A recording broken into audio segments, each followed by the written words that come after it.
और जैसे महासिंह हाथियों के युद्धपति को पकड़ने की चेष्टा करता है, उसी प्रकार अर्जुन द्रुपद को पकड़ना ही चाहते थे कि पांचालों की सेना में हाहाकार मच गया। सत्य पराक्रमी सत्यजित ने देखा कि कुंती पुत्र धनंजय पांचाल नरेश को पकड़ने के लिए निकट बढ़े आ रहे हैं, तो वे उनकी रक्षा के लिए अर्जुन पर चढ़ आए। फिर तो इंद्र और बलि की भांति अर्जुन और पंचाल सत्यजित ने युद्ध के लिए आमने सामने आकर सारी सेनाओं को शोक में डाल दिया।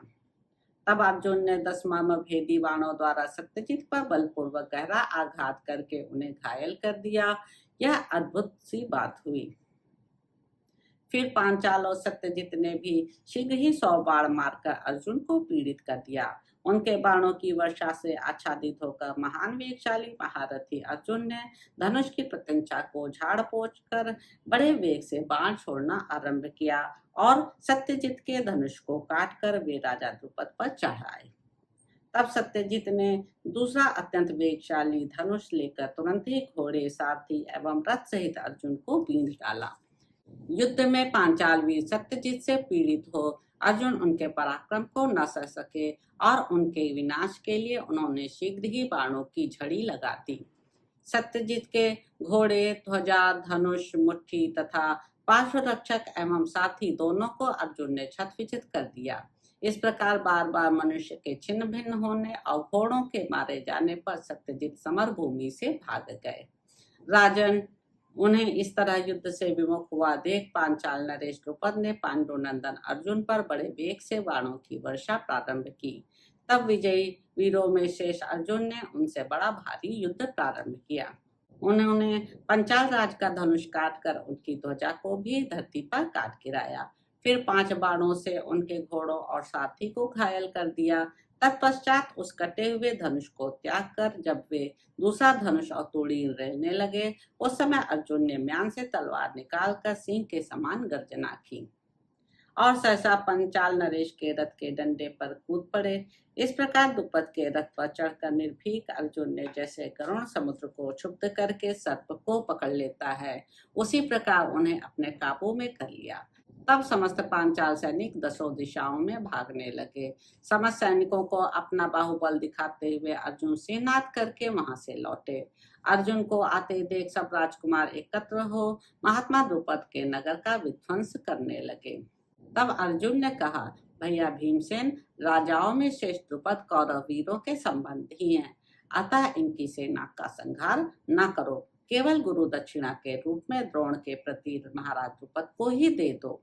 वैशंपायन जी कहते हैं, जन्मेजय, उस समय अर्जुन के मना करने पर महाबली भीमसेन युद्ध धर्म से तृप्त न होने पर भी उससे निवृत्त हो गए। भरतशेष, जन्मेजय, उन पांडवों ने यज्ञसेन द्रुपद को मंत्रियों सहित संग्राम भूमि में बंदी बनाकर द्रोणाचार्य को उपहार के रूप में दे दिया। उनका अभिमान चूर्ण हो गया था, धन छीन लिया गया था और वे पूर्ण रूप से वश में आ चुके थे। उस समय द्रोणाचार्य ने मन ही मन पिछले वैर का स्मरण करके राजा द्रुपद से कहा, राजन, मैंने बलपूर्वक तुम्हारे राष्ट्र को रौंद डाला, तुम्हारी राजधानी मिट्टी में मिला दी। अब तुम शत्रु के वश में पड़े हुए जीवन को लेकर यहाँ आए हो। बोलो, अब पुरानी मित्रता चाहते हो क्या? यो कहकर द्रोणाचार्य कुछ हंसे। उसके बाद फिर उनसे इस प्रकार बोले, वीर, प्राणों पर संकट आया जानकर भयभीत न हो, हम क्षमाशील ब्राह्मण हैं। क्षत्रिय शिरोमणि, तुम बचपन में मेरे साथ आश्रम में जो खेले कूदे हो, उससे तुम्हारे ऊपर मेरा स्नेह एवं प्रेम बहुत अधिक बढ़ गया है। नरेश्वर, मैं पुनः तुमसे मैत्री के लिए प्रार्थना करता हूँ। राजन, मैं तुम्हें वर देता हूँ, तुम इस राज्य का आधा भाग मुझसे ले लो। यज्ञसेन, तुमने कहा था जो राजा नहीं है वह राजा का मित्र नहीं हो सकता, इसलिए मैंने तुम्हारा राज्य लेने का प्रयत्न किया है। गंगा के दक्षिण प्रदेश के तुम राजा हो और उत्तर के भूभाग का राजा मैं हूँ। पांचाल, अब यदि उचित समझो तो मुझे अपना मित्र मानो। द्रुपद ने कहा, ब्राह्मण, आप जैसे पराक्रमी महात्माओं में ऐसी उदारता होना आश्चर्य की बात नहीं है। मैं आपसे बहुत प्रसन्न हूँ और आपके साथ सदा बनी रहने वाली मैत्री एवं प्रेम चाहता हूँ। वैशंपायन जी कहते हैं, भारत, द्रुपद के यूं कहने पर द्रोणाचार्य ने उन्हें छोड़ दिया और प्रसन्नचित्त हो उनका आदर सत्कार करके उन्हें आधा राज्य दे दिया। तदंतर राजा द्रुपद दीनतापूर्ण हृदय से गंगा तटवर्ती अनेक जनपदों से युक्त माकंदीपुरी में तथा नगरों में श्रेष्ठ कांपिल्य नगर में निवास एवं चर्मवती नदी के दक्षिण तटवर्ती पांचाल देश का शासन करने लगे। इस प्रकार द्रोणाचार्य ने द्रुपद को परास्त करके पुनः उनकी रक्षा की। द्रुपद को अपने छात्र बल के द्वारा द्रोणाचार्य की पराजय होती नहीं दिखाई दी। वे अपने को ब्राह्मण बल से हीन जानकर शक्तिशाली पुत्र प्राप्त करने की इच्छा से पृथ्वी पर विचरने लगे। इधर द्रोणाचार्य ने अहिछत्र नामक राज्य को अपने अधिकार में कर लिया। राजन, इस प्रकार अनेक जनपदों से संपन्न अहिछत्रा नाम वाली नगरी को युद्ध में जीतकर अर्जुन ने द्रोणाचार्य को गुरु दक्षिणा में दे दिया।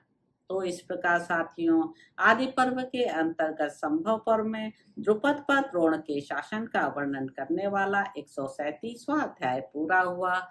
इसके अगले अंक में आप जानेंगे कि युधिष्ठिर का युवराज पद पर अभिषेक, पांडवों के शौर्य, कीर्ति और बल के विस्तार से धृतराष्ट्र की चिंता। तो आपसे अगले अंक में मुलाकात होगी। मेरे YouTube चैनल संवाद विद अनीता को लाइक करें, शेयर करें, सब्सक्राइब करें। धन्यवाद साथियों।